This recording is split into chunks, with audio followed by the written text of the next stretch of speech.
wanted you to stake out your position, so you don't have one to speak of. Deferring to the court. Yeah.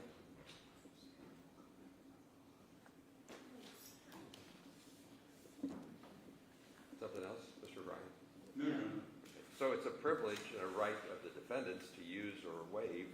I think he fully can. I mean, the circumstances of the death penalty case, like every case, need to be considered to the fullest extent. So I'm willing to accept the waiver proceeds. We can reconstruct the record if we need.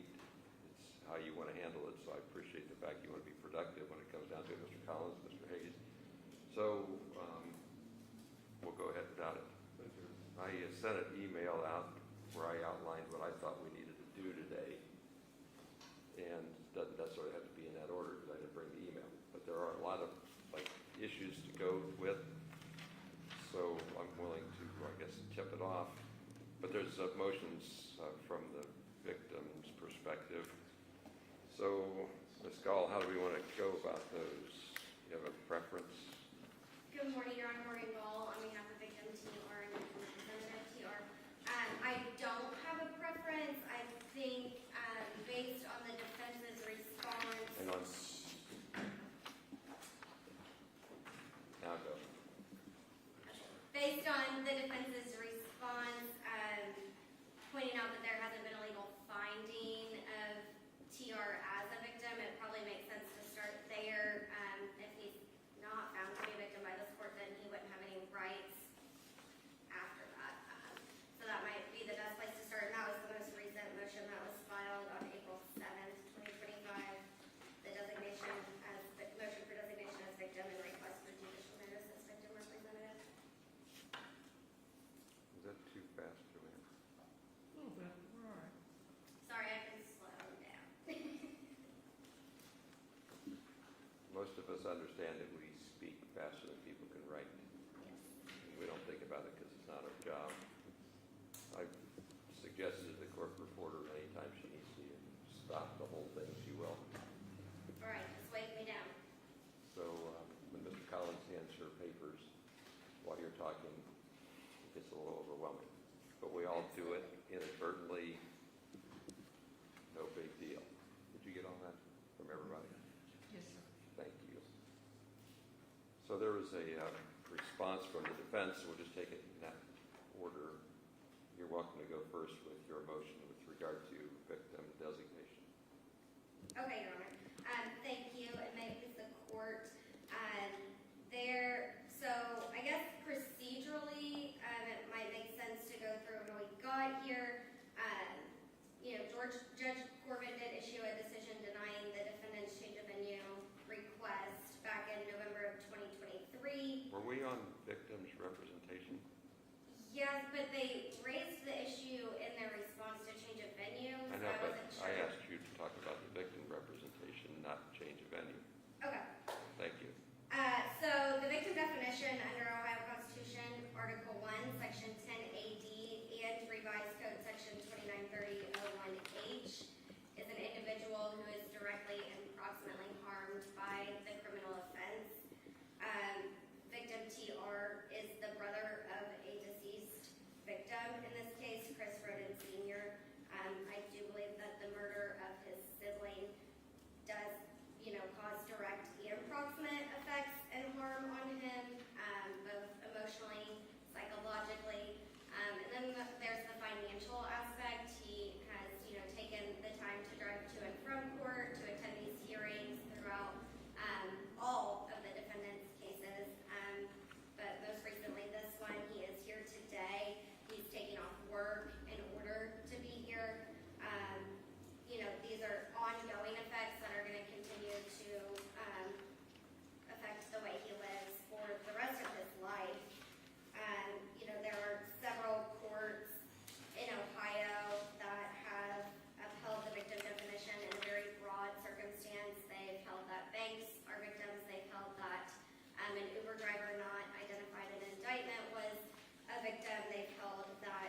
why I cut her off early when she went the other direction.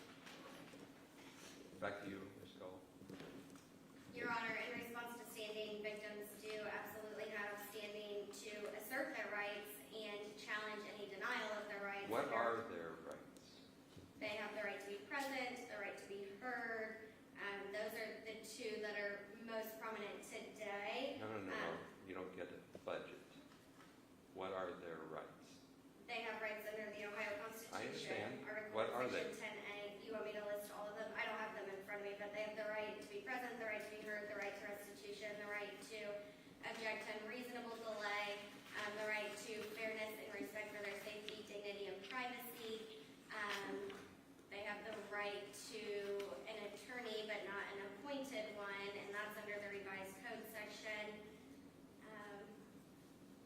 I think that covers all the rights that I would assert here today. The three that we would be asserting here today are the right to be present, the right to be heard, and the right to dignity and respect for their safety, dignity, and privacy. Yeah, the right to confer with the attorney for the state, and I Yes. brought up previously that the state doesn't represent the victims. Correct, Your Honor, I would agree. Essentially, the state's attorney represents the state and talks to the victims, doesn't give them advice, doesn't owe them a duty, right? Correct. Now, if there's 10 enumerated rights, you did a fine job checking them off, Thank you. but to steal Mr. Hayes' thunder, I don't know that you represent the state any more than the state represents your client, correct? I do not represent the state. I am not a prosecutor. That was your point, right, Mr. Hayes? Yes. Okay. Is this the first request, Ms. Gall? Like, I didn't read the whole file.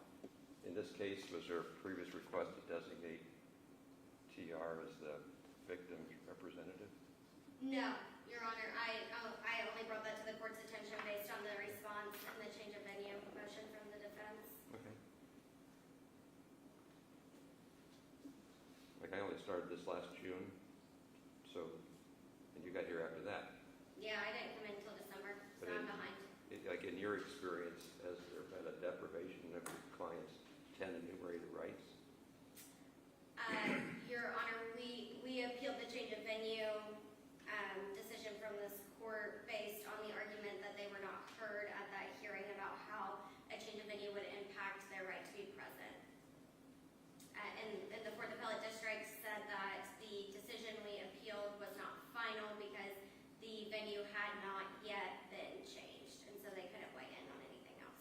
Yeah, and they went farther than that, actually, to discuss what you're allowed to participate in, Mr. Hayes' standing argument. I'm just going to want to know if Ms. Canepa is going to cede you the right to talk about her objection to changing venue.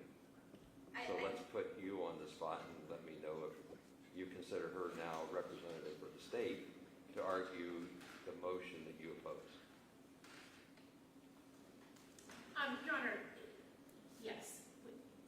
The state's interests align with the victim's interests in this.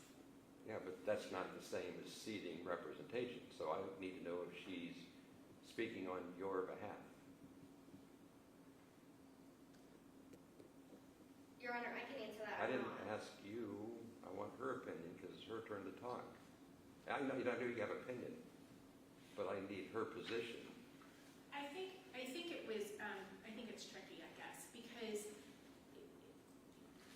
this court has made it very clear that the state does not represent the victim's rights.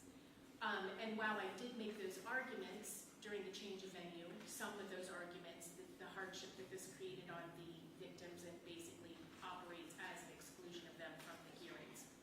Because of those hardships,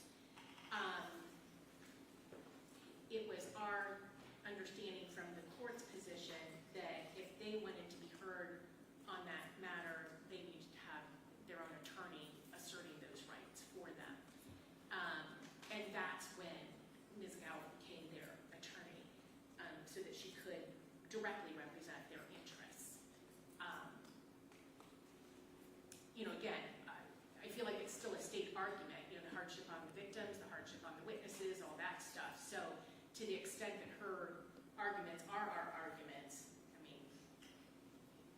That's alignment.